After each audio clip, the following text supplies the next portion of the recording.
किसी का हाथ, पाँव, पेट सब कुछ चाबा गए। हर तरफ चीख पुकार मच गई।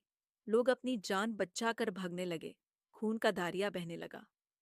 तबाही मचाकर गिद्दर वापस जंगल की अंधेरों में छुप गए। जो देश कभी खुशी में जीता था, अब मौत और खौफ के साये में डूब गया। इंसानियत का रोम रोम कांप गया। तब उस देश का सबसे बड़ा और बहादुर इंसान आगे आया। उसने गराज कर कहा, हमने कभी किसी से दुश्मनी नहीं की, लेकिन अब जब जंगल के दरिंदों ने हमारी शांति को ललकारा है,